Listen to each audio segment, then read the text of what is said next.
이 영상을 누르신 분들은 학점은행제를 시작하시려고 알아보시는 분들이실 거예요. 근데 알아보다 보니까 전적대 학점이라는 게 있던데 대체 전적대 학점이 뭔지 아무리 알아보고 이 영상 저 영상을 봐도 이해하기가 쉽지 않아서 머리 아프셨죠?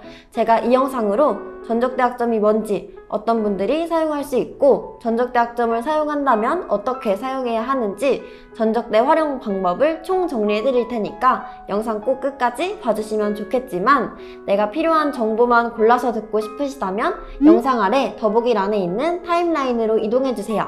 그럼 시작합니다. 우선 전적대 학점이 뭔지부터 설명을 드릴게요. 전적대 학점은 학점은행제를 통해 학점을 얻는 다양한 방법 중에 하나인데요. 이전에 다니던 학교에서 이수한 학점이 있다면 그 학점을 학점은행제로 가져오는 방법입니다.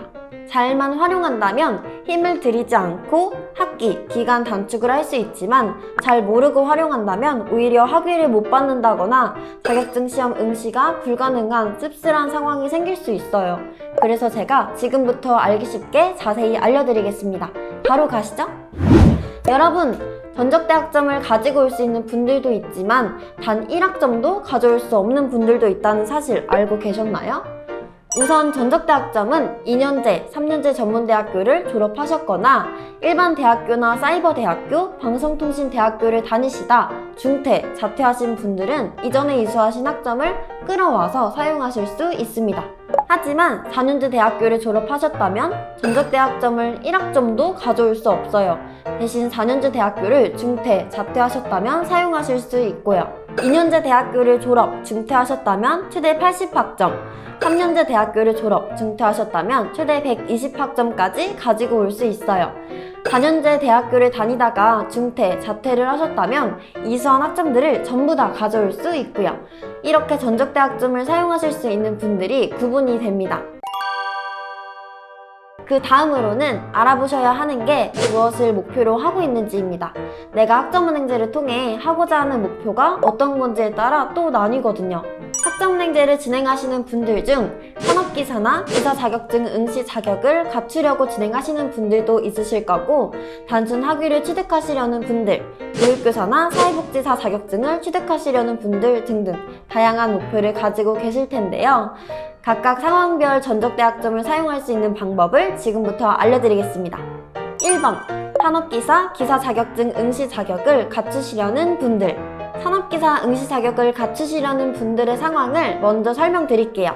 산업기사의 경우 학점은행제로 41학점을 채워주시면 응시 자격이 주어지는데요. 만약 전적대 학점이 41학점 이상이 있으시다면 학점은행제 학습자 등록 과정에서 응시하시려는 산업기사와 관련된 전공으로 희망 전공을 선택하신 후에 내가 이전에 이수한 학점을 41학점 이상 끌어오면 응시 자격이 바로 주어집니다.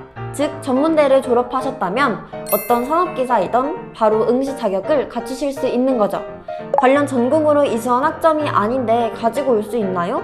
라고 생각하실 수 있는데 물론 가능합니다.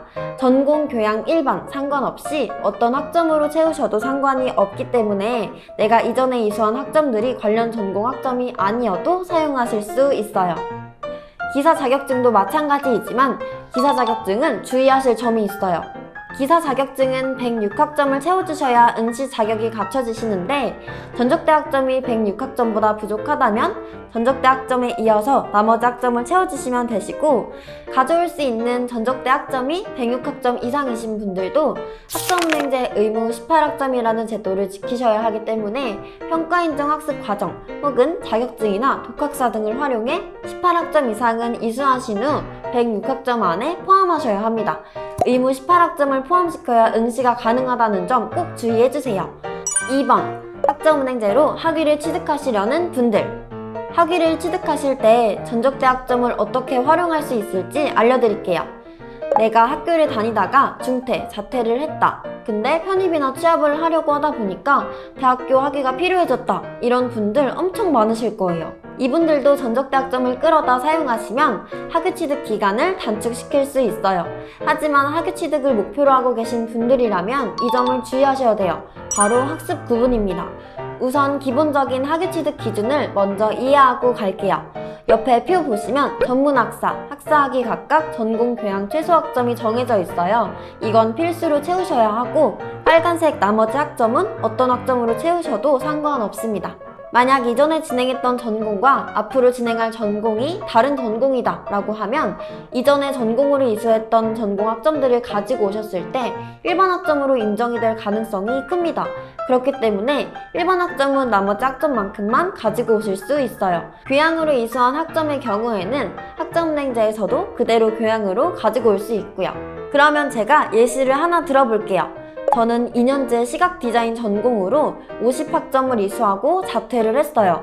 이 50학점은 시각디자인 전공 과목 40학점, 교양 10학점으로 이수를 했고요. 제가 학점은행제로 취득하려는 학위는 경영전문학사 학위입니다.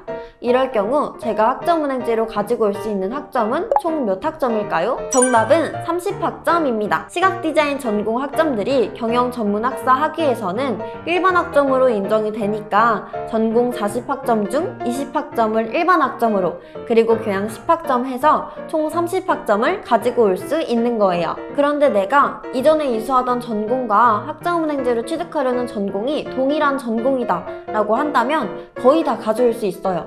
그래서 이전에 이수했던 전공 학점 그대로, 교양 학점도 그대로 가지고 오셔서 학위 취득에 필요한 남은 학점들만 채워주시면 됩니다. 어떻게 보면 간단하면서도 직접 해보시면 어려운 게 학습 구분인 것 같아요. 여기서 또 예외는 있습니다. 아예 다른 전공이 아니라 비슷한 전공으로 학위를 취득할 수도 있잖아요. 이럴 때는 전적대에서 전공으로 이수한 학점들이 전부 일반 학점으로 인정이 되는 게 아니라 학점은행제에서도 전공 학점으로 인정이 되는 과목들이 있을 수 있습니다. 내가 이수한 과목이 전공으로 인정이 되는지 일반으로 사용해야 하는지 구분하는 방법을 알려드릴게요. 국가평생교육진흥원 학점은행 홈페이지에 들어가셔서 학습 지원, 학점 인정 표준 DB로 들어가시면 됩니다. 찾기를 누르시고 목표 학위와 희망 전공을 선택하신 후 과목명을 입력하시면 됩니다. 예시를 들어볼게요. 이 과목들은 유아교육과 전공으로 이수한 과목들입니다. 학점은행제로 취득하고자 하는 전공은 아동학 학사학위라고 가정을 하고 학습 구분을 해볼게요. 목표 학위는 학사학위로 선택을 하고 전공은 아동학 전공으로 선택을 합니다. 그리고 내가 이수한 과목을 검색합니다. 검색을 했을 때 나오지 않거나 이렇게 뜨는 과목은 일반 학점으로 사용해야 하는 과목인 거예요. 이렇게 뜬다면 아동학에서 전공 선택 과목으로 사용하실 수 있는 과목이고요. 이렇게 뜨는 경우도 있습니다. 이렇게 뜬다면 아동학에서 전공 필수 과목인 보육학개론과 동일한 과목으로 인정받을 수 있는 거예요. 이렇게 하나하나 검색을 하셔서 최대한 내가 사용할 수 있는 과목이 얼마나 되는지 최대한 꼼꼼하게 구분해 보시는 게 가장 중요하겠죠. 근데 이렇게 직접 학습 구분을 하시고 학습 설계를 하시는 거는 정말 학점은행제에 대해서 확실하게 이해를 하시고 주의사항도 알고 계신 분들에게만 추천을 드립니다. 실제로 스스로 학습 설계를 했던 학생이 학습 구분을 할 때 실수로 전공학점이 아닌 과목을 전공학점으로 넣고 설계를 해버려서 학위를 신청할 때 전공학점이 부족해서 학위를 못 받으셨던 사례가 있었어요. 전공학점을 다시 채우느라 6개월을 더 진행하시고 학위를 받으셨죠. 이렇게 아주 작은 실수로 인해서 학위가 나오지 않는다거나 자격증이 나오지 않을 수 있기 때문에 학점은행제 개인 담당자에게 정확한 학습 설계, 수업을 들으시면서 학위나 자격증을 받을 때까지의 평가 일정, 행정적인 도움을 받으시면서 안전하게 진행하시는 걸 추천드립니다. 학점은행제를 진행하고 싶은데 나에게 맞는 설계가 궁금하시거나 전적대학점 학습 구분 도움을 받고 싶으시다면 영상 아래 상담 링크나 실시간 카톡 상담 링크로 문의를 남겨주시면 제가 한 분 한 분 꼼꼼하게 봐드리겠습니다. 학점은행제를 안전하게 진행하시길 바라며 이번 영상은 여기서 마칠게요. 지금까지 가시TV 권규리 담당자였습니다. 안녕. 더 궁금하신 점이 있거나 영상에 나온 선생님과 상담을 원하시면 PC는 제목 아래에 있는 더보기란을 클릭, 상단에 있는 상담 링크를 클릭하셔서 문의를 남겨주시면 됩니다. 모바일은 화면 아래에 있는 더보기란을 터치, 상담 링크를 확인해보세요. 카카오톡 상담은 댓글에 있는 링크를 클릭하셔서 궁금하신 내용 남겨주시면 빠르게 답변 도와드리겠습니다.